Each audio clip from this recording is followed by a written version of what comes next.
கொஞ்சமாவது அறிவு இருக்கா உனக்கு? உனக்கு யார் என் லேப்டாப் தொட சொன்னது?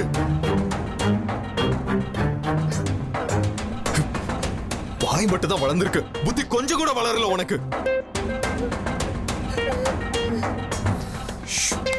அர்ஜுன், இப்ப எதுக்கு அவகிட்ட கத்துறீங்க? ஏதோ சின்ன பொண்ணு தெரியாம பண்ணிட்டா, விடுங்க. அங்க போய் அதை சொல்லட்டுமா? சின்ன பொண்ணு தெரியாம பண்ணிட்டான்னு. அங்க யாரு? உங்க அப்பாவா உட்கார்ந்திருப்பாரு. என்ன காரி மூஞ்சில துப்புவாங்க. இப்ப எதுக்கு டென்ஷன் ஆகுறீங்க? ரெக்கவர் பண்ணிக்கலாம். 60 crore ப்ராஜெக்ட் பிரியா. எல்லாரும் எவ்வளவு ஹார்ட் ஒர்க் பண்ணிருக்காங்கன்னு தெரியுமா உனக்கு? நைட் முழுக்க நான் உட்கார்ந்து அதை நான் ஃபினிஷ் பண்ணேன். என்னன்னு சொல்லுவேன் உனக்கு? ஒரு வார்த்தை என்னை எழுப்பி கேட்டிருக்கலாம்ல. அர்ஜுன், நீங்க நல்லா தூங்கிட்டு இருந்தீங்கப்பா. நீ பேசாத. இப்ப நான் என்ன பண்ணுவேன்? எனக்குன்னு வந்து சேர்றீங்க எல்லாரும்.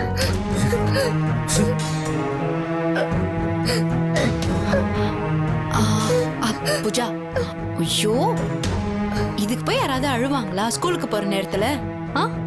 நான் பண்ணது தப்புதான் பிரியாமா. நான் அப்பாவை எழுப்பி கேட்டிருக்கணும். நான் தெரியாம பண்ணிட்டேன். It's okay. அப்பா ஏதோ கோவத்துல பேசிட்டு போறாரு. ஏர்லி மார்னிங் டென்ஷன் அப்பாக்கு. ஒண்ணும் இல்ல. அப்பா இனிமே எப்பவும் என்கிட்ட கோவமா தான் பேசுவாரா?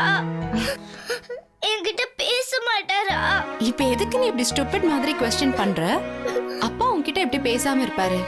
கண்டிப்பா அப்பா பூஜா கிட்ட நல்லா பேசுவாரு. இப்ப கொஞ்சம் கோவத்துல இருக்காரு, சரியாயிடும். கம், இப்ப அடறத நிறுத்திட்டு ஜம்முன்னு ஸ்கூலுக்கு போய் பிரசன்டேஷன்ல வின் பண்ணி கப்போட வந்து அப்பாவை பார்த்தனா அப்பா ஹாப்பி ஆயிடுவாரு. அவ்வளவுதான். Okay, no crying.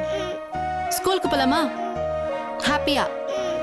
Come, பிரசன்டேஷனை rock பண்ணு. போலாமா? வா.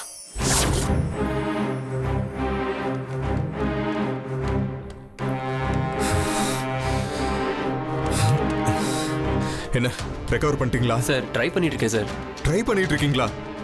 ரொம்ப முக்கியமான ஃபைல் அது. அந்த ஃபைல் இல்லாம பிரசன்டேஷனே பண்ண முடியாது. ஏதாவது பண்ணுங்க ப்ளீஸ். புரியுது சார், ட்ரை பண்ணிட்டு இருக்கேன் சார். எம்டி வேற ஃபோனுக்கு மேல ஃபோன் பண்ணிட்டு இருக்காரு. என்ன ரெக்கவர் ஆயிடுச்சா? சார் ப்ராசஸிங்னு காட்டுது சார், பட் ஆனா எரர்னு வருது சார். எரரா? என்னங்க இப்ப போய் இப்படி சொல்லிட்டு இருக்கீங்க? ஒரு ஃபைலை ரெக்கவர் பண்றது அவ்வளவு பெரிய கஷ்டமா என்ன? என்ன பாத்துக்கிட்டு இருக்கீங்க? ரெக்கவர் பண்ணுங்க.